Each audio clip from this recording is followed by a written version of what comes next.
All right, hello again, everyone. As you can see today, we're going to be talking about the Maxx.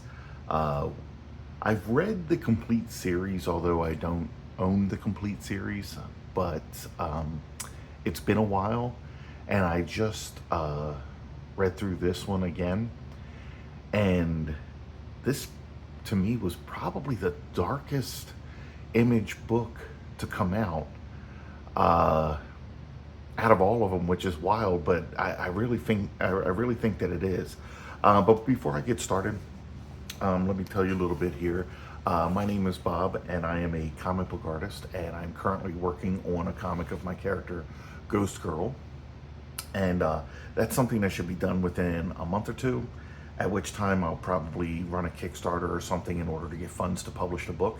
If this is something you feel like you might be interested in, hit subscribe so that way you'll be able to get any information about this comic as it's happening. And always, if you like the video, hit like for me. It helps my channel grow, and I'm just trying to get my name out there as a comic book artist. All right. Okay. Well, here we go. Let's go with the Maxx #1 in beautiful 4K. Okay. Um, so Sam Keith. The only exposure I had to Sam Keith before the Maxx was the Sandman comics, and I liked his artwork. It was wild. There was something different about it, and I generally tend to like different. This one is where his artwork shined to me, and I immediately fell in love with it. The weirdness of his artwork with this story and the characters is just perfect. But here we have a box in the middle of a dirty alley in the rain. And we get this dialogue here and incredibly weird panel shapes. Like, why is this panel shaped this way, right? I'm not complaining. It's different. I like that. It's just, I don't know what the purpose of it is. Um, I thought at first when I looked at these that it spelled words or something, but these are not letters or anything. They are just weird shapes that he uses for his panels. Okay, but basically we're just getting your normal, in quotes, superhero monologuing when a taxi cab drops off this woman here, and as you can see, she's dressed nice and probably has some money. She gets dropped off in a bad part of town, and she's complaining about it because she's going to have to walk a few blocks to get where she wanted to go. And of course, the cab driver is actually in cahoots with these two criminals here who will rob this woman, potentially beat her and or kill her. That's what these dialogue boxes are stating. And she does not see them coming up behind. And of course, the cab driver's in on it. He gets a portion of whatever the take is. So they rip her hair back hard here. The dialogue in these narration boxes is saying that, there was a woman, they beat her head into the concrete so bad it actually cracked the concrete. Or there was another woman that actually escaped, but she had ended up running away 3 blocks on a broken foot. Money, change fell out of her purse and is rolling and hits something. And this guy is like, oh, hey, here's some more change over here, more change over here. And who's this woman carrying so much change for, or whatever? And it's right in front of the box, so he gets snatched up. Okay? And you hear a lot of, the man's dialogue is, hey, who are you? Hey, no, no, ah. And it just like, it turns to blood. I actually, that's incredibly creative to me. I really liked that idea of showing that. Like, you're not even showing the violence, but you're getting the idea of it. And then, of course, this guy heard that, and he's just like, okay, well, I'm going to go ahead and take care of whatever's in that box. But, of course, he's still doing an inner monologue. He's saying, yeah, usually it's fate, but sometimes it's me. And then the police show up, and it's like, and sometimes it's us. Everyone freeze. And he's just like, damn, I was actually thinking out loud. So we're kind of getting the impression that this guy may not, this superhero here, may not have it all together. Okay.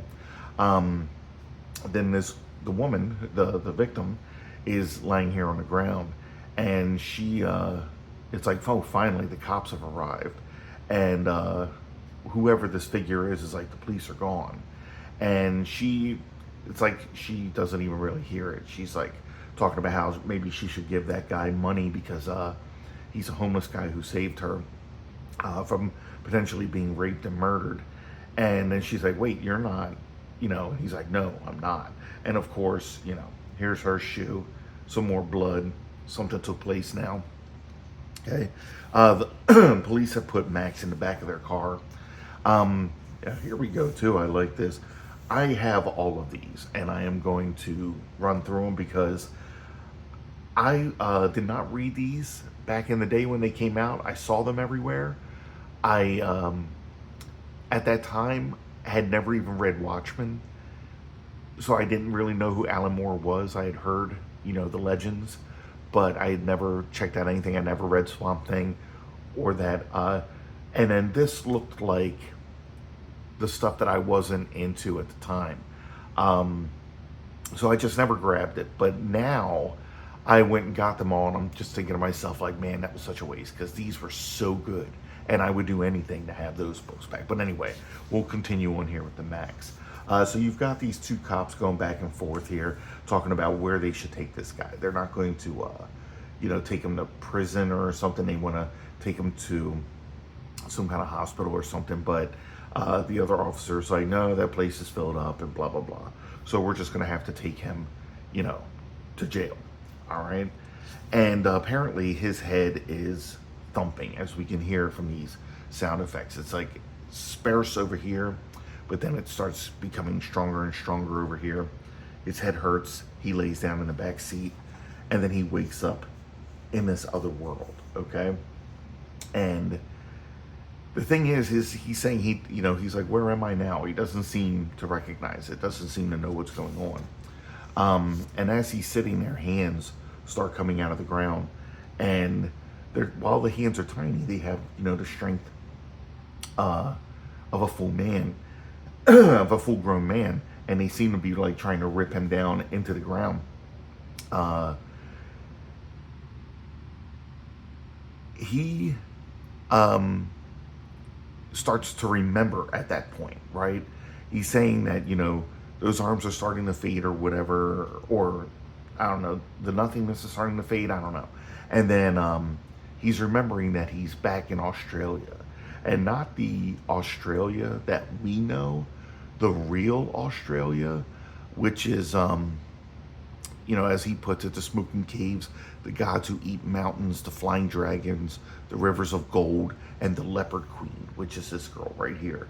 And he remembers her, and he's like, for her, I could be a hero. And he starts using the claws to take out these hands. Sorry guys, it sounds like my voice is breaking up. And then we cut to a different scene with a girl who looks suspiciously like the leopard queen, as we can see here, right? Same hair, same ponytail. And she's talking to some guy, having him fill out a questionnaire. Apparently she is a social worker and she's trying to help him, but he's kind of giving her shit, telling her she dresses like a hooker, and she's just being kind of sarcastic about it. But we have to say, I mean, what kind of outfit is this for a social worker? They're just saying. I'm not complaining about this at all. Everyone draw what they want to draw. That's great. I like it. I think it's awesome artwork. It is just wild that this is like, what you would think a social worker would look like. Okay. She gets a phone call, and the phone call is some weird creep talking horrible stuff or whatever. I did it for you, Julie. The pain, the sex, it was all for you. And then she just kind of hangs up. Gets another call, thinks it's whatever the creep is, but it's actually the police letting her know that they have this person again, and she apparently knows. So she's going to go down to the station to get him out. Okay. And then here we are. I got to tell you, again, I talked about this book being very dark. It's not just dark in the subject matter, it is dark in the artwork. There's so much ink on every page. Even here in this, the precinct office the reception area, whatever it is, when you walk through the door, it's just a spotlight shining down on Julie, the social worker. We don't even see the rest of it. Like going down this hall, it's like all the lights are off, you know. Outside, we only see this, and the rest is like in shadow. It sets a tone. I think it's awesome. It's amazing. Uh, Everything about it. The shadows coming in from these bars on everything is great. But Julie shows up and she's like, hey, you know, I'm here to pick up this guy or whatever, blah, blah, blah. Apparently, the person that contacted her on the phone let her know so many terms that he doesn't get paid for this type of stuff. So apparently, she is providing some kind of payment to them to release this guy when he comes in. Um, you can see that she's reaching into her purse. Don't know exactly if she's paying money or, you know, other items, something like that. Um, but the cop is also warning her that she shouldn't be walking around alone because there was another rape victim last night. And Julie here is just like, if you don't act stupid, you don't get raped. And even the cop is just like, wow, just you're a victim blamer, huh? And she's just like, you know, it's a hard world. There's enough blame to go around. It's what it is. So she goes and, you know, she sees the Maxx, okay? She's telling him it's harder to buy him out of these situations, especially when he almost bit the finger off of one of the policemen. And he's saying he didn't do it. It was his mask that did it. And of course, she doesn't believe him. She just thinks he is mentally ill.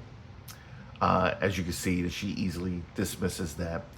And the Maxx is just like, you know, I warned him not to get too close. And she's just like, okay, let's drop it. We're going to take you home because you need some new clothes, some food, and a hot bath. And he's like, okay, but no bubbles this time. It's oddly cute about that. This is this giant monster of a superhero who bites policemen's fingers off or whatever.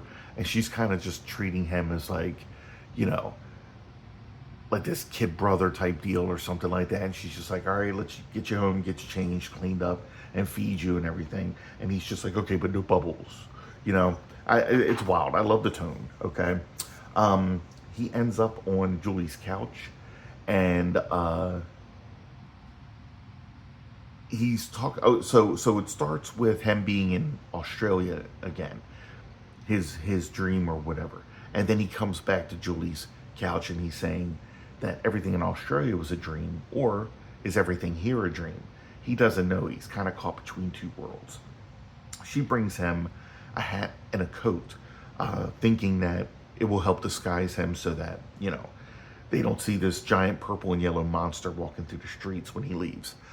We cut to another scene here at a laundromat between this couple.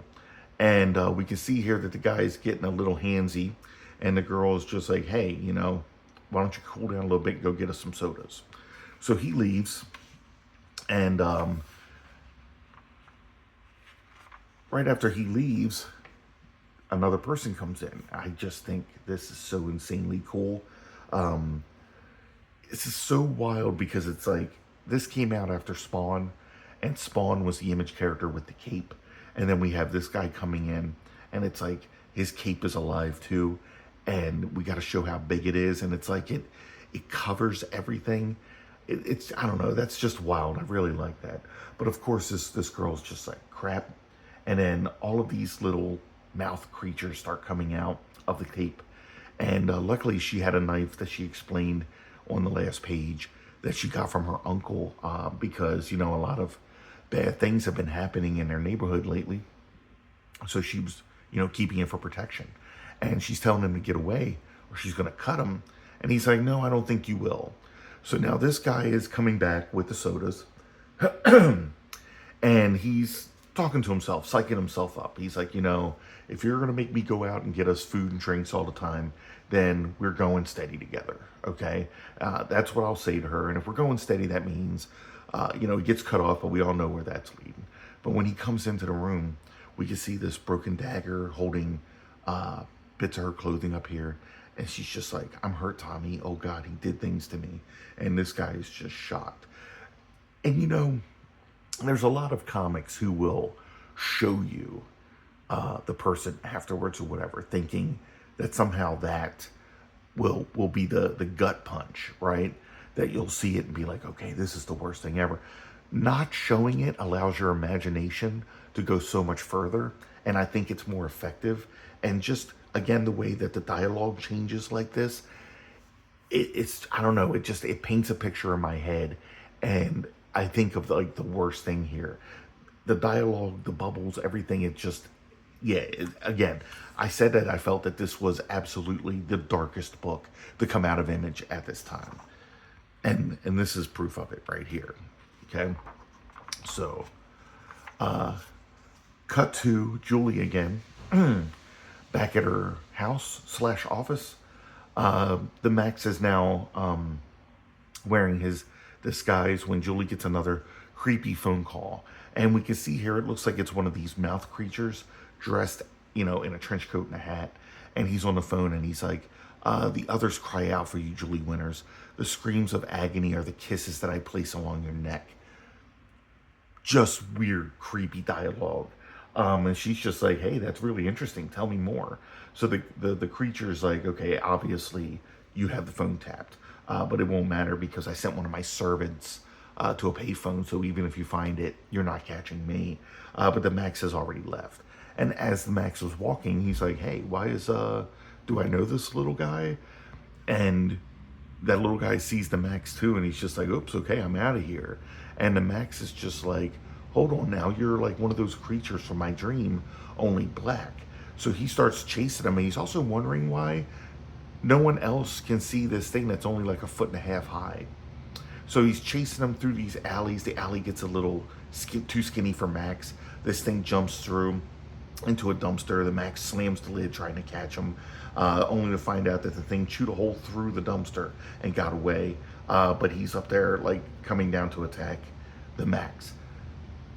24 panel page here. I'm going to tell you, as a comic book artist, to me, this is one of the hardest things in the world to do. A lot of comics that I've drawn, I had to put way too many panels on a page. I feel like it hurts the artwork that I'm not able to add the detail that I like or draw the picture that I like. And I have to say that I'm thoroughly impressed that the storytelling that goes on in these panels is clear. You can see what's going on. Somehow the detail is still there. I'm wondering if Sam Keith had used the twice up paper so that he's able to put that much detail into such little panels. But this is one of the first times I've seen a page with that many panels since The Dark Knight Strikes Again. That one, I know it had panels. I think at one point it got up to like 64 panels on a page, which is batshit insane, but whatever. But yeah, this is thoroughly impressive here. And then we, ads page here showing all of these Image titles that are coming out. Image was really getting going at this time. So the Maxx is chasing this who jumps off a roof and just splat. And the Maxx is just like, well, okay, but he lands right in front of this guy, the same guy who apparently raped that girl in the laundromat. And the Maxx is just like, who the hell are you? And this guy's like, amazing. How do you not remember me, the girl, the which is the little creatures, And this guy's just like, oh, so it wasn't a dream, or was it a dream and now I'm dreaming, or whatever. The Maxx is obviously confused and has no idea where he is in reality. But this guy is just like, too bad, I normally hate killing amnesiacs, but he's going to do so anyway. And he starts to unleash these and then the Maxx is like, okay, now I remember. And here's just a beautiful 2-page splash of the Maxx and this guy. And he is remembering things while this guy is just like, you'll be eaten before you get the chance to do anything, even though your memories are coming back. And we're left with a big to be continued. So we don't find out too much about stuff. We did not get a name for this guy, but we did get the impression that he is horrifically evil, that he is doing these horrible things to women, uh, and it's somehow against this social worker, Julie Winters. And of course, Julie Winters also happens to be a friend of this guy who may or may not be a superhero. Um, his costume may be alive or not. We don't know. This may be the real world. It may not be. Um, there's so many questions and everything that seriously, when I got this, I was just like, I felt completely lost in the sauce. But I was like, no, I need to know more. So I will be getting more issues. But then the other issue that came is, I believe I only got about 5 issues of the book before I stopped getting it, simply because I just didn't see it anywhere.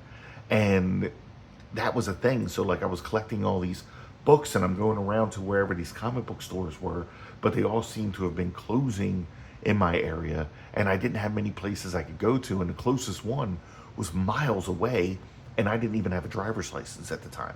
So, it was difficult for that to happen. It was years later that I ended up reading all of these online, and that's how I ended up getting the full story. But I will go through the issues that I have of one of my favorite Image titles. I'm a fan of the dark stuff, and again, this book was as dark as they come. So again, guys, thanks for watching, and until next time.